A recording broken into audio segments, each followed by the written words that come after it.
السلام عليكم ورحمة الله وبركاته. إن الحمد لله نحمده ونستعينه ونستغفره ونعوذ بالله من شرور أنفسنا ومن سيئات أعمالنا. من يهده الله فلا مضل له ومن يضلل فلا هادي له. أشهد أن لا إله إلا الله وحده لا شريك له وأشهد أن محمدا عبده ورسوله وبعد. Kita melanjutkan keutamaan mengetahui asma was sifat. Yang pertama, bahwa ilmu tentang asma wa sifat adalah ilmu tertinggi, lebih tinggi dari ilmu manapun. Ilmu tentang salat, ilmu tentang saum, ilmu tentang zakat, seluruh ilmu kalah dengan ilmu asma wa sifat. Karena orang yang salatnya salah, puasanya salah, masih ada harapan masuk surga. Adapun orang yang salah, pengetahuan dia tentang Allah salah, maka terancam kekal di neraka. Apa yang menyebabkan Abu Jahal, Abu Lahab kekal di neraka? Tidak mencintai Allah? Salah. Abu Jahal, Abu Lahab sangat mencintai Allah. Abu Jahal, Abu Lahab sangat memuliakan Allah, bahkan menyembah Allah.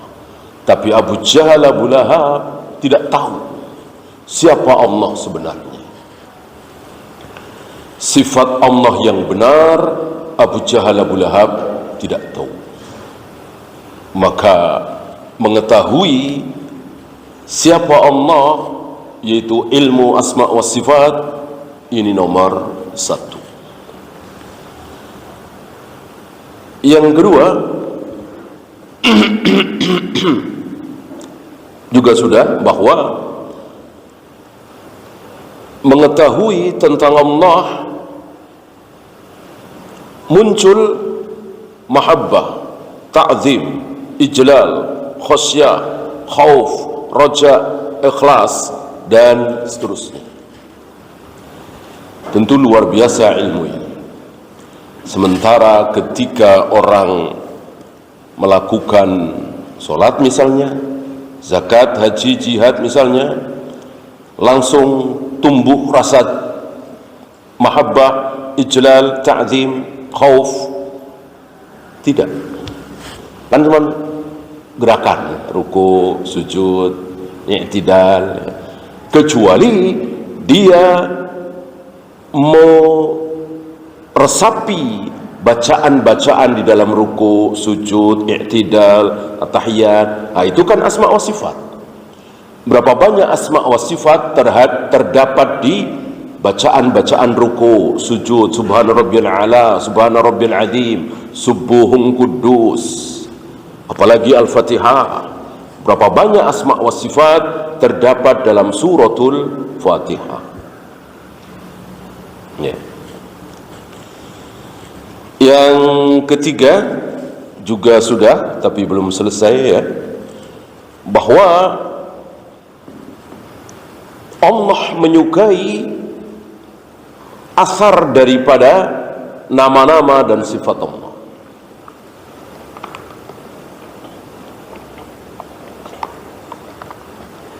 Kenapa Allah menyukai yang ganjil-ganjil? Kenapa? Karena Allah sendiri ganjil. Dan itu kata Allah sendiri lewat lisan Nabi alaihi salatu wassalam, innallaha witrun yuhibbul witra. Allah itu ganjil dan Allah menyukai bilangan-bilangan ganjil. Ya.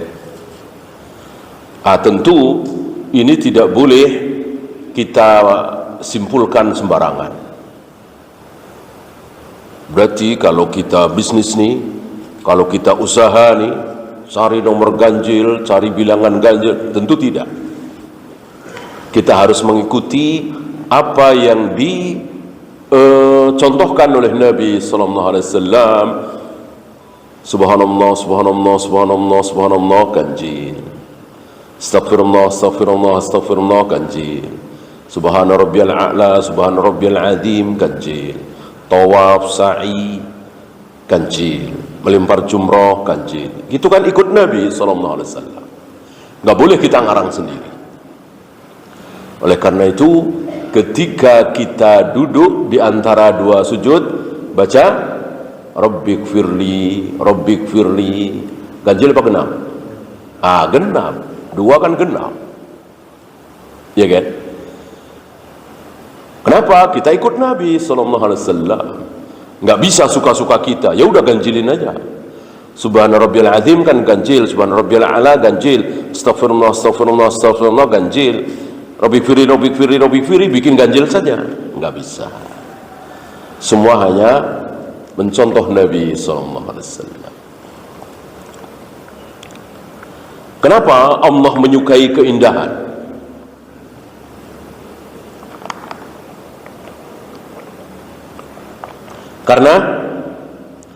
Karena Allah sendiri indah. Innallaha jamil yuhibbul jamal. Allah itu indah, maka Allah menyukai yang indah-indah. Maka Allah tidak suka ketika pakaian kita compang-camping, jelek, ya. Ketika kita punya, ya kita berusaha minimal rapi, enak dilihat, bersih, wangi, gitu ya. Dan keindahan Allah luar biasa.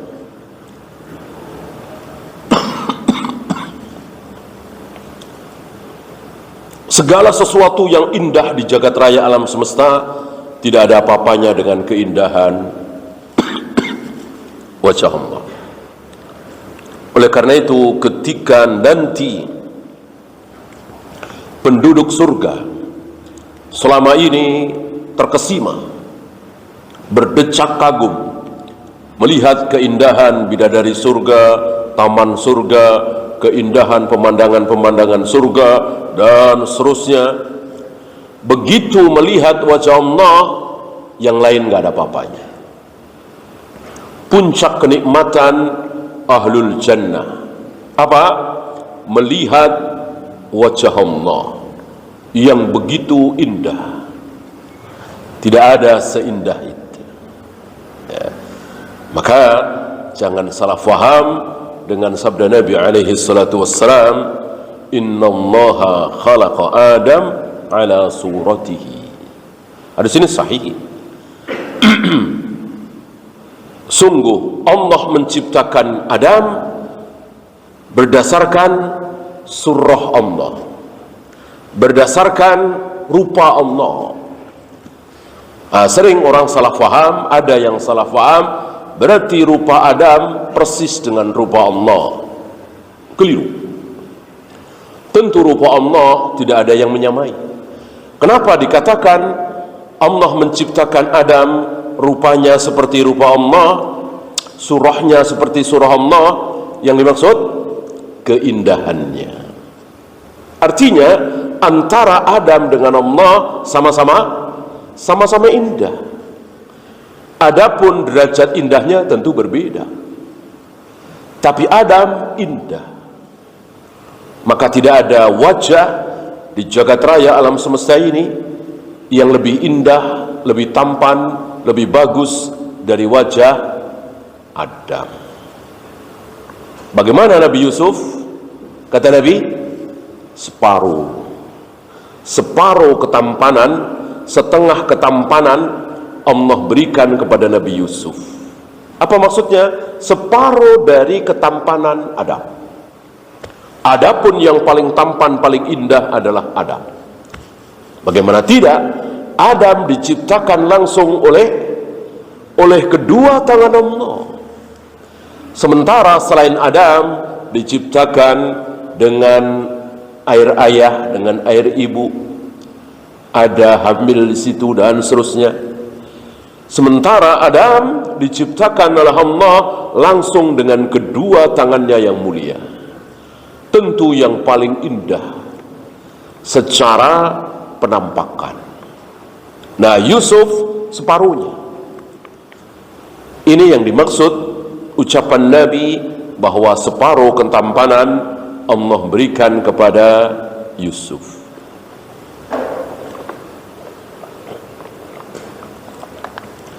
Kenapa Allah mencintai para ulama? Kenapa Allah mencintai orang-orang yang berilmu? Karena Allah sendiri berilmu. Gitu. Allah tidak bodoh. Allah alim dalam semua permasalahan. Oleh karena itu Allah menyukai orang-orang yang berilmu. Maka Allah sangat marah, murka dengan orang-orang yang bodoh, yang tidak tahu, terutama tidak tahu tentang apa? Allah paling marah dengan orang yang tidak tahu tentang ini. Saking marahnya Allah bikin dia kekal di neraka selama-lamanya. Kalau dia bodoh, kalau dia tidak tahu tentang siapa? Tentang dirinya sendiri, tentang Allah. Dia tidak tahu tentang Allah. Bahkan namanya saja dia nggak tahu. Allah apa sih? Tuhan apa sih? Masa cuma Allah yang berhak disembah? Masa cuma Allah yang bisa menurunkan hujan? Wali-wali saya bisa menurunkan hujan. Masa cuma Allah yang bisa memberikan rezeki? Leluhur-leluhur kami bisa memberikan rezeki. Masa cuma Allah yang bisa memberikan keselamatan? Nenek moyang kami yang sudah mati bisa melindungi kami dari dalam kuburnya, bisa menyelamatkan kami. Nah, ini kekal di neraka. Karena dia bodoh sekali tentang Allah. Dia tidak tahu apa-apa tentang Allah. Dan Allah marah semarah-marahnya. Allah pasti bikin dia kekal di neraka selama-lamanya. Adapun melacur, germo, bandar narkoba, pembunuh, pembantai, tapi dia masih tahu Allah itu satu-satunya yang berhak disembah. Tidak ada yang berhak disembah kecuali Allah. Tidak ada yang bisa memberikan rezeki, menurunkan hujan, menghidupkan, mematikan kecuali Allah. Masih ada harapan surga. Si pelacur ini, si pemabuk ini, si koruptor ini jarang sholat dia, tetapi dia yakin seyakin-yakinnya bahwa Allah itu begini, Allah itu begini, Allah, dan itu benar. Maka masih ada harapan masuk surga. Jangan lupakan sebuah hadis, ya, bitokoh, hadis bitokoh luar biasa, ya. Gak ada kebaikan yang dia lakukan oleh sahibul bitokoh ini. Dia hanya punya satu kebaikan, tahu tentang Allah dengan pengetahuan terbesar. Apa? Tidak ada yang berhak disembah kecuali Allah. Ini pengetahuan tentang Allah yang terbesar. Allah bersemayam di atas arsy, besar. Allah turun ke langit dunia setiap sepertiga malam, besar. Allah membolak-balikkan hati manusia dengan dua jarinya, besar. Allah tidak ada yang berhak disembah kecuali dia. Ini yang paling besar. Maka jika ini dia imani, dia yakin Allah bersemayam di atas arsy, dia yakin Allah membolak-balikkan hati manusia dengan dua jarinya, dia yakin Allah turun ke langit dunia, tapi dia tidak yakin kalau Allah itu satu-satunya yang berhak disembah, ada Tuhan lain yang berhak disembah, ya, maka kekal di neraka. Ya. Seandainya ada orang seperti itu.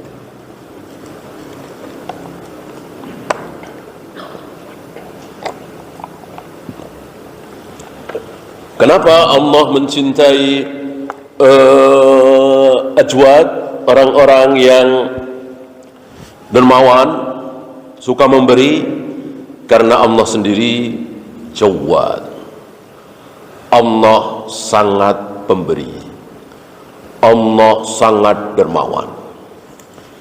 Jangankan kekasihnya, jangankan orang-orang yang taat, yang ahli maksiat Allah kasih. Yang hampir tiap hari berzina, yang hampir tiap hari minum khamar, yang gak pernah sholat, bahkan yang mencaci maki Allah seperti Fir'aun, Abu Jahal, Abu Lahab, Namrud, Qarun, Allah beri waktu itu. Allah kasih, dan kadang Allah berikan yang lebih. Ya, seperti apa yang Allah berikan kepada Bani Israel yang waktu itu taat kepada Allah, dengan apa yang Allah berikan kepada Fir'aun, jauh berbeda kan? Jauh berbeda. Untuk dunia, maka Allah tidak pilih-pilih. Mau muslim, mau kafir, ahlu sunnah, ahlu bidah, ahlu taat, ahlu maksiat, Allah kasih. Kalau usahanya benar, sesuai dengan sunatullah, ya, rajin, ulet, jujur, Allah kasih. Gitu. Amanah Allah kasih, walaupun dia kafir. Kan banyak orang kafir yang amanah. Kita udah pulang, ditelepon sama si Cina kafir ini, maaf pak, itu barangnya ternyata KW, harganya bukan 1 juta tapi cuma 700, ya. Saya kembalikan yang 300 ya, saya transfer ya, mohon nomor rekening bapak. Adakah orang kafir seperti itu? Ada. Padahal kalau dia diam saja sudah, dia jujur, dia amanah, maka Allah berikan, karena dia amanah. Allah gerakkan hati kita dan hati teman-teman kita balik lagi ke tokonya untuk beli lagi, karena dia jujur, dia amanah. Ya. Sementara muslim bahkan jarang absen sholat berjamaah, tapi tidak amanah, tidak jujur. Kan ada tuh. Allah bikin tidak laris dagangannya. Ini keadilan Allah di dunia. Jujur yang amanah waktu di dunia ini tidak akan mendapatkan walaupun seteguk air. Jangankan seteguk, setetes air dia nggak dapat. Ya, itu nanti di akhirat. Yang akan mendapatkan surga kenikmatan yang luar biasa hanya orang-orang yang beriman dan beramal soleh tentunya.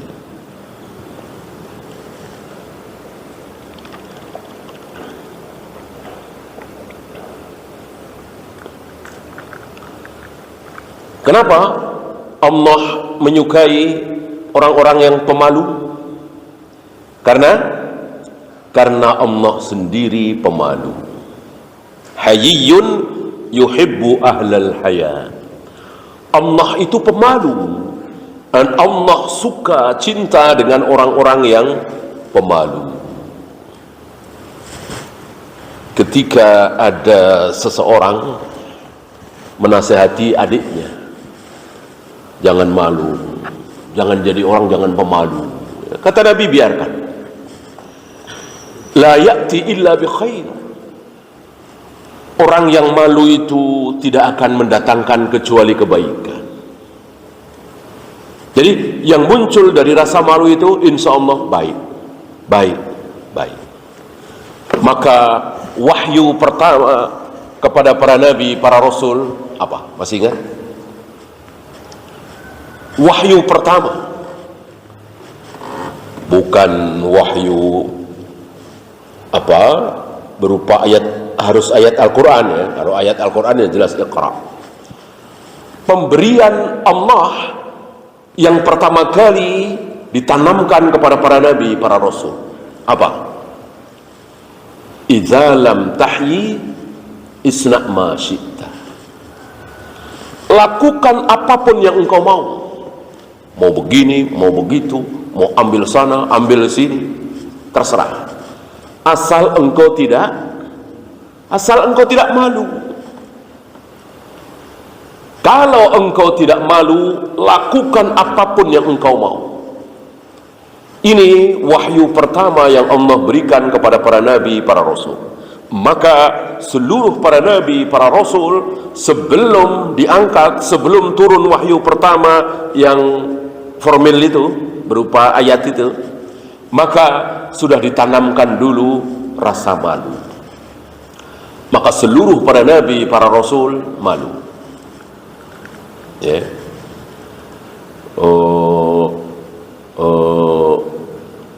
Kalau kita ya makan jagung sambil jalan, berjalan sambil ketawa-ketawa misalnya, ya kan? Ya secara untung rugi kan nggak ada yang dirugikan, nggak dosa barangkali ya. Tapi para nabi, para rasul ini pemalu, nggak mau seperti itu. Ya. Ganggu ini jalan lewat, duduk pinggir jalan ngeliatin orang-orang yang lewat, itu kan ada hak jalan, ya. Ada hak jalan. Iyyakum wal julusa ala turuqat, hati-hati oleh kalian duduk-duduk di pinggir jalan, karena tentu mengganggu orang lewat. Apalagi ibu-ibu, wanita, tentu risih, malu melewati jalan. Di situ ada orang-orang, bapak-bapak yang nongkrong di situ, berasa malu. Ini luar biasa, Islam memperhatikan sampai di situ. Fa illa budda fa'ilan, kalau terpaksa harus duduk di pinggir jalan, fa'tut tariqa haqqahu,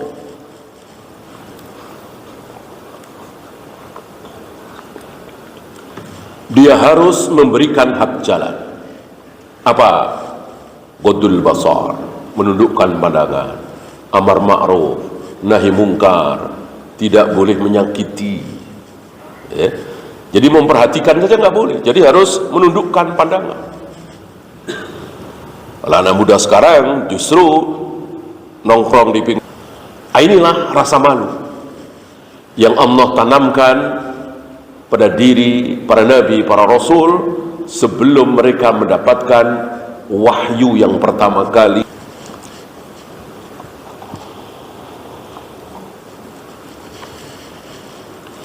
Kenapa Allah menyukai orang-orang yang pandai berterima kasih, bersyukur? Karena Allah sendiri syakur. Salah satu nama dan otomatis sifat Allah adalah syakur.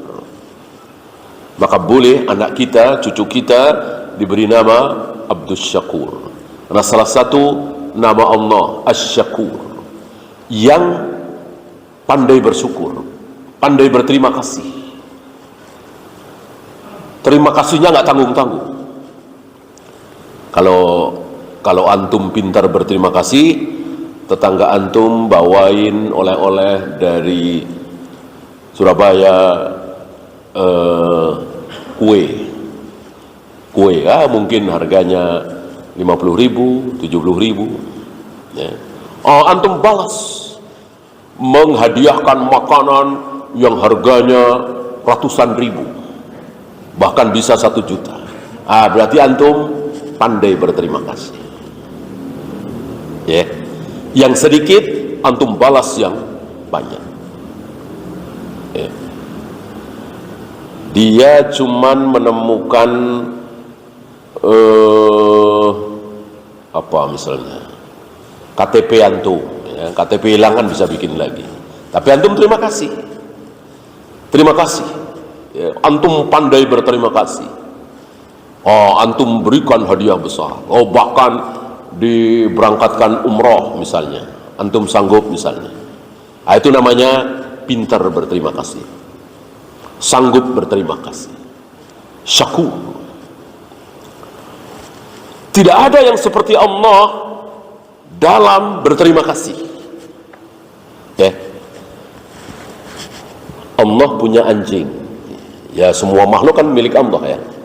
Ya anjing, ya sapi, ya kita semua kan milik Allah. Allah punya anjing. Anjingnya ini kehausan, Anjingnya ini kehausan. Lalu anjingnya itu diberi minum oleh seorang wanita. Allah terima kasih sekali.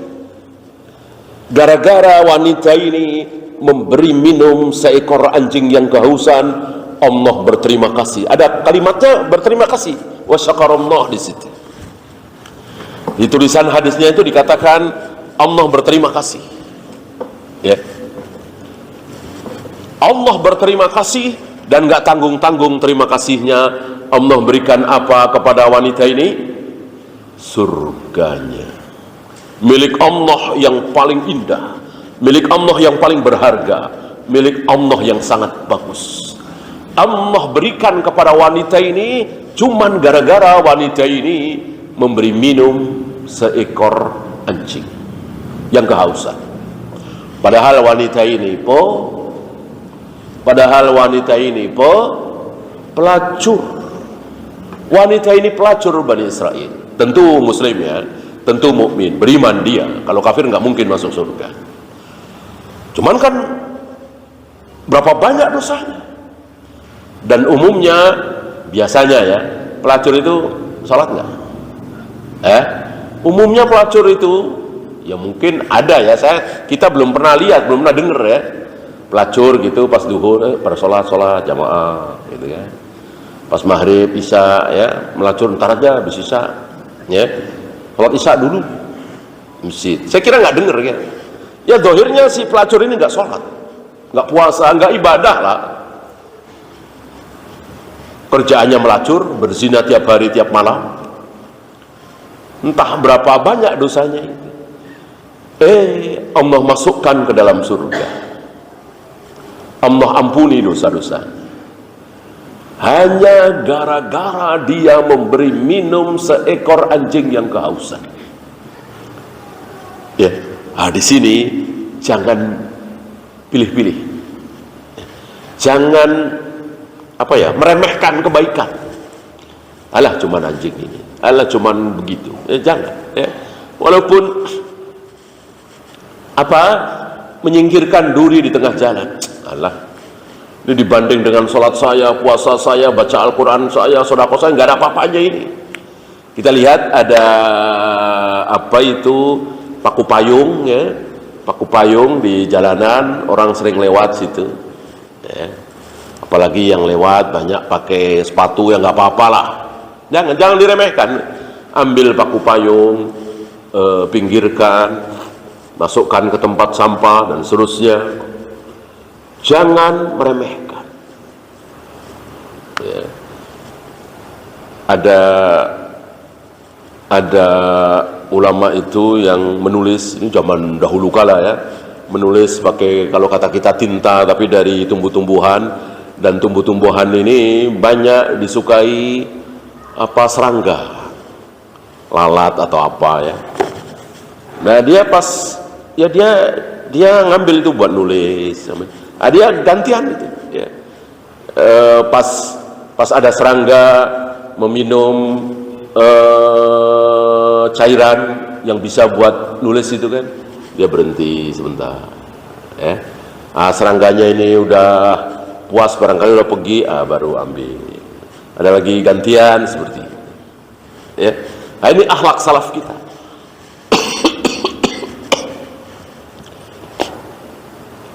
Tidak kemudian diusir, ditendang, dikeprak, dibunuh. Ya, dia juga berhak hidup, ya kan? Dan dia bukan termasuk hewan yang sunnah kita bunuh, seperti tikus, seperti ular, seperti anjing hitam, dan seterusnya. Kecuali memang hewan-hewan seperti itu, cicak misalnya, kita sami'na wa ta'ala. Ini kan bukan termasuk hewan seperti itu. Maka tidak boleh kita asal bunuh.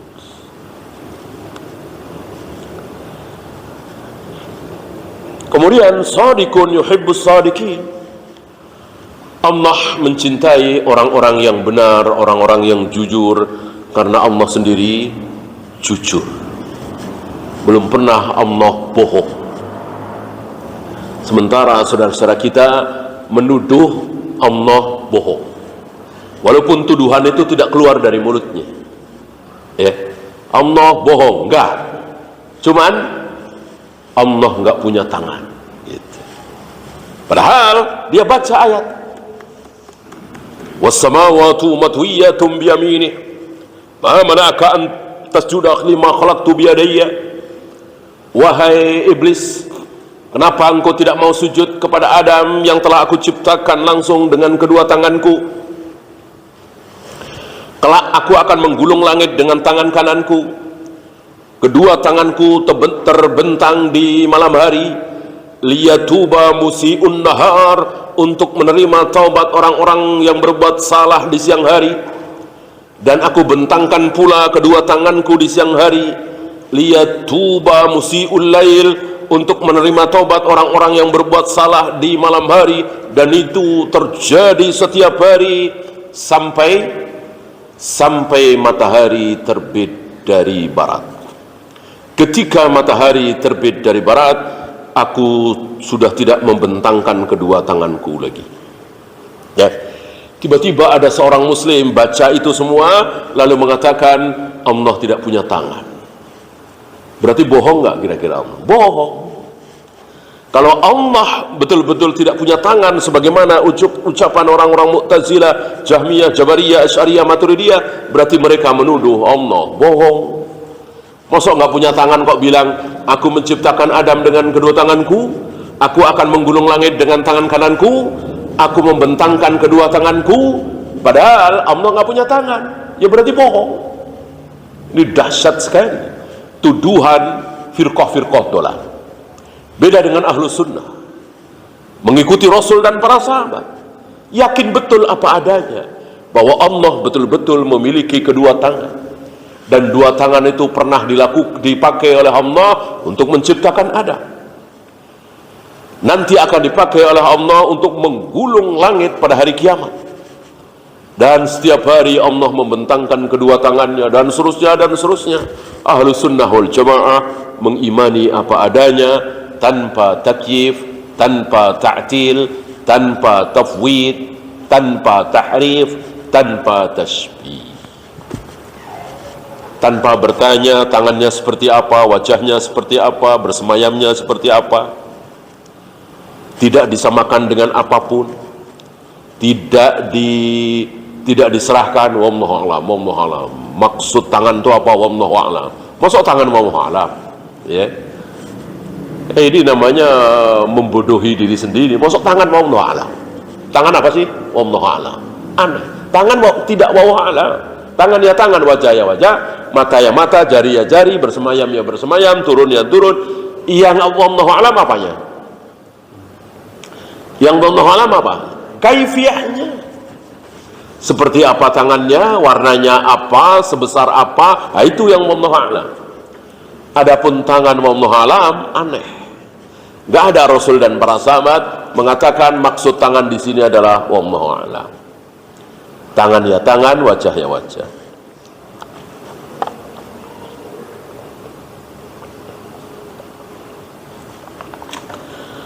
Rahimun yuhibbur ruhama.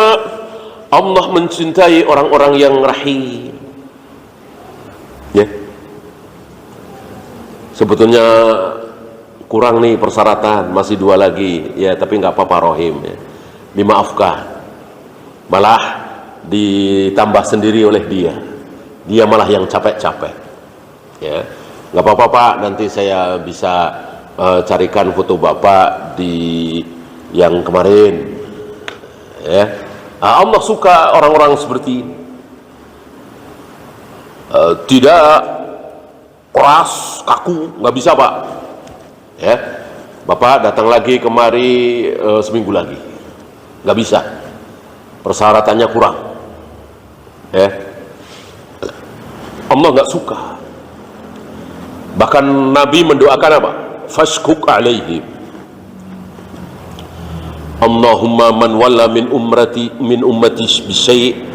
Ya Allah, jika ada seseorang yang menguasai urusan umatku, mungkin RT, mungkin lurah, mungkin camat, mungkin wali kota dan seterusnya, kan dia menguasai urusan umatku. Fasyaqqa alaihim, lalu dia menyulitkan, dibikin sulit. bikin KTP saja berhari-hari, bikin SIM saja berbulan-bulan, bikin surat izin saja sampai berminggu-minggu. Padahal cuman angka 10, 5, 7, 2, 0, 0, cuman begitu doang. Ya, tapi berbulan-bulan, menyulitkan. Ya. Kalau dia mempersulit ini tujuannya supaya pada nyuap, ini lebih buruk lagi. Ini lebih buruk lagi. Seandainya tidak ada niat supaya pengen disuap, ya cuman ya seneng aja bikin orang sulit menunjukkan kehebatan dia. Orang-orang tunduk pada nggak bisa, ini sudah peraturan. Ya, taruhlah begitu ya.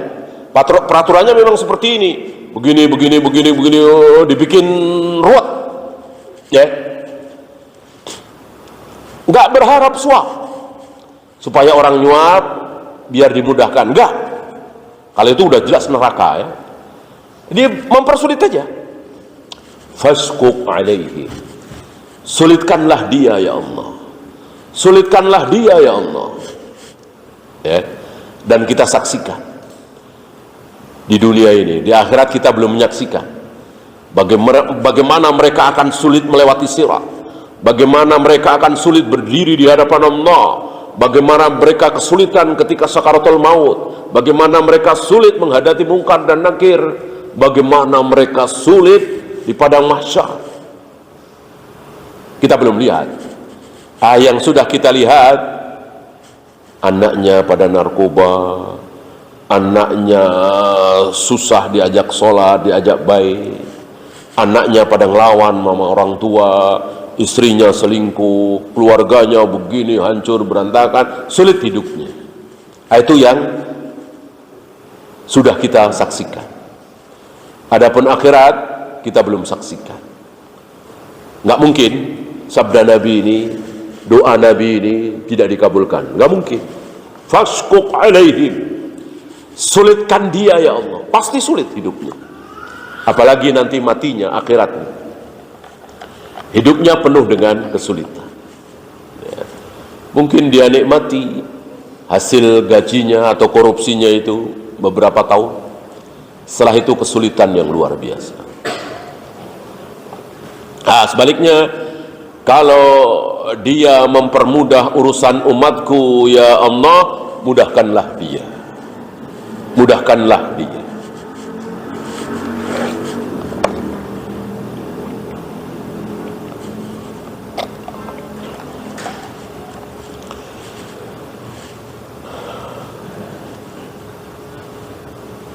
Kemudian setirun yuhibbu man yastara ala ibadihi.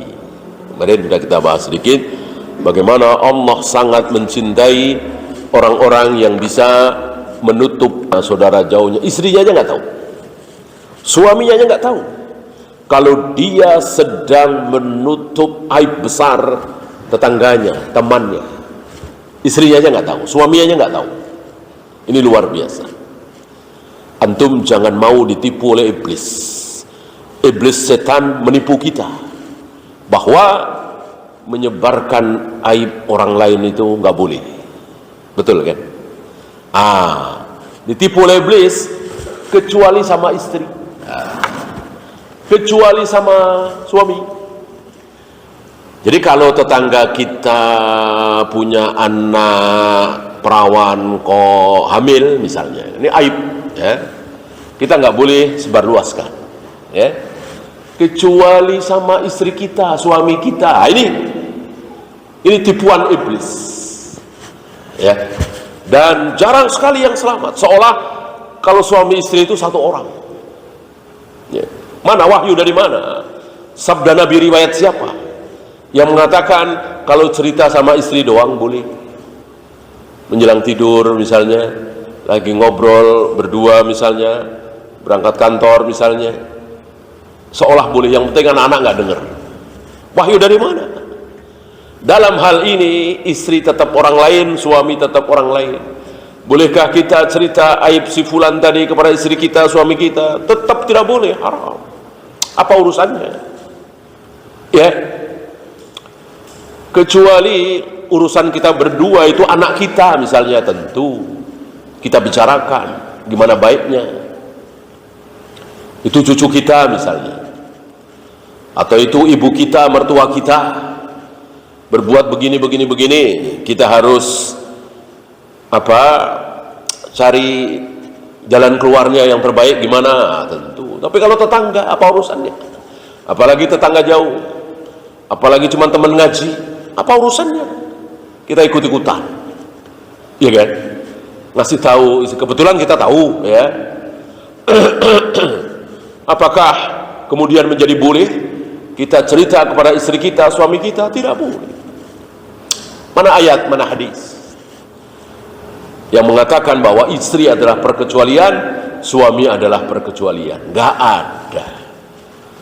Nanti kita akan berdiri di hadapan Allah furoda, sendiri-sendiri,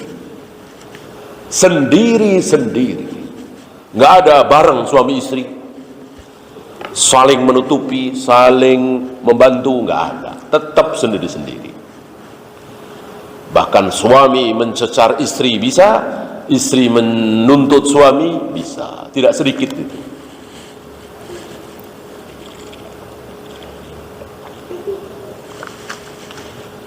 Afun yuhibbul afwa, pemaaf, ya. Barangkali ada di antara antum yang kurang bisa pemaaf, ya. Jadi kalau tetangga salah nih, teman salah nih, udah 12 tahun yang lalu, 13 tahun yang masih diingat-ingat, dan masih gara-gara itu kita masih menjaga jarak. Ya udah, lupakan sajalah. Manusia nggak ada yang sempurna, ya. Kalau antum pingin punya guru, punya murid, punya saudara, punya tetangga baik, semua nggak ada cacat, ya antum sedang berkhayal, ya pastilah. Mungkin tetangga kita ini, teman kita ini ada sesuatu yang membuat kita jengkel dan seterusnya.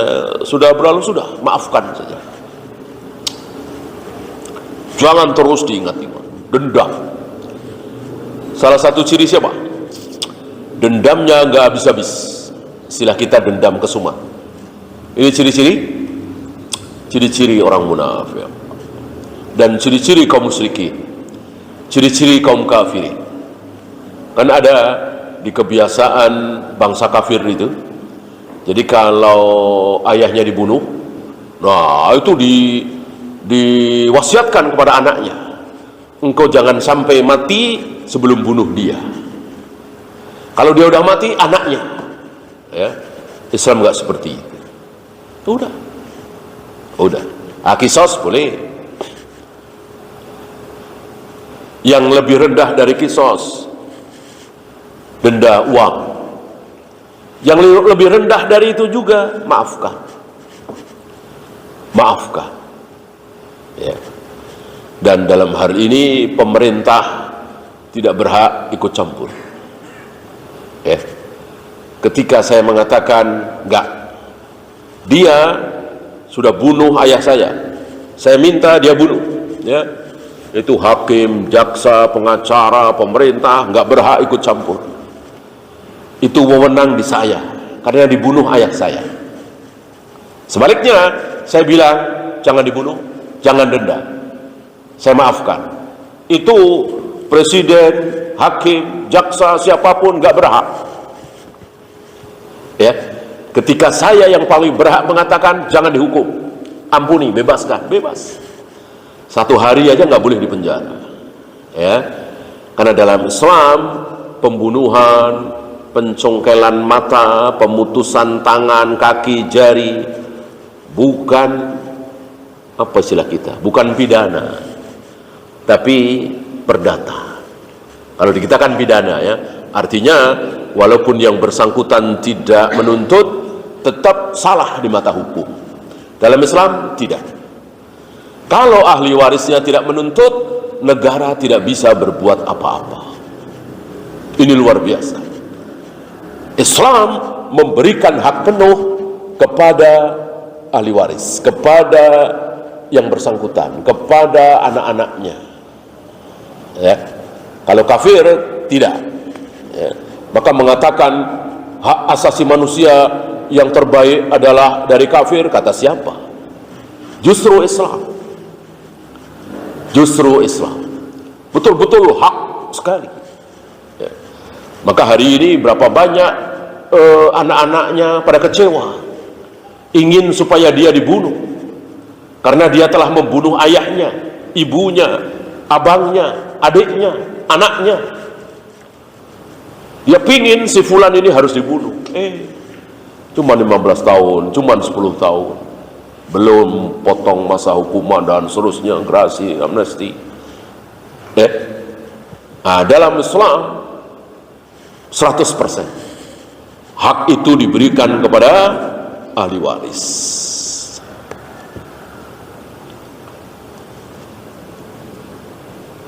Adlun yuhibbul adlah.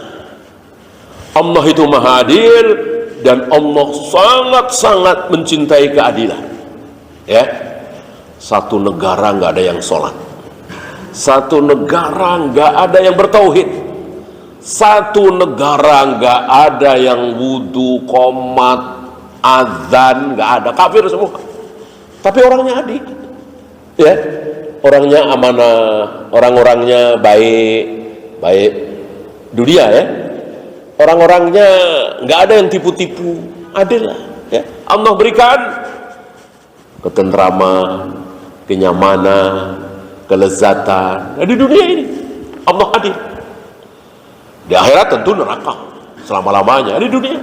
Dan itu banyak di negara-negara, beberapa negara Eropa misalnya, negara-negara Asia misalnya, yang rakyatnya baik-baik. Ada kan? Walaupun kafir mayoritasnya.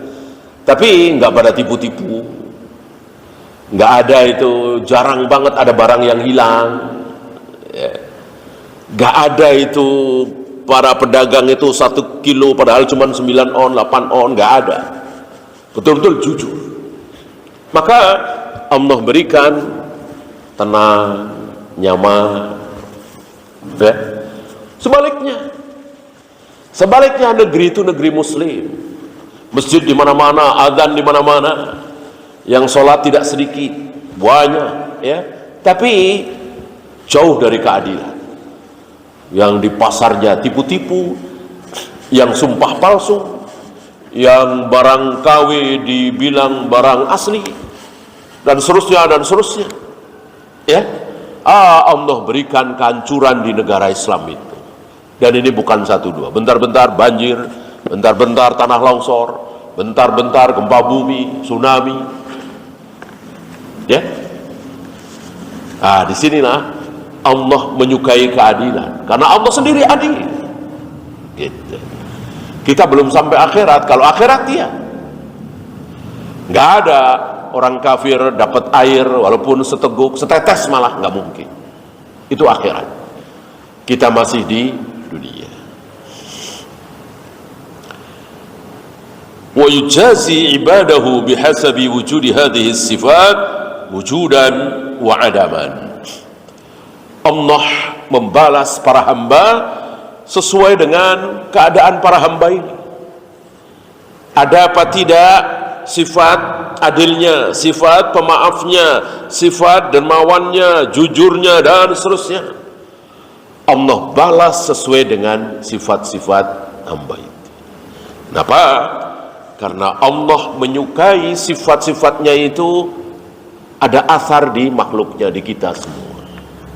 Ya, tentu ada perkecualian seperti kemarin, sombong, ya kan? Suka dipuji. Ini perkecualian. Tidak boleh kita mengikuti sifat-sifat Allah yang perkecualian itu. Nggak banyak kan? Yang banyak yang adil, dermawan, jujur, bersyukur, malu, itu yang terbanyak. Adapun yang tidak boleh kita contoh tiru sedikit. Sombong, suka dipuji, ya.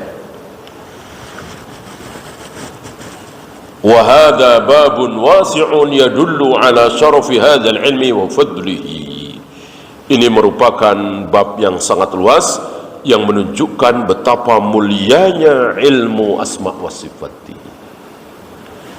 Wallahu.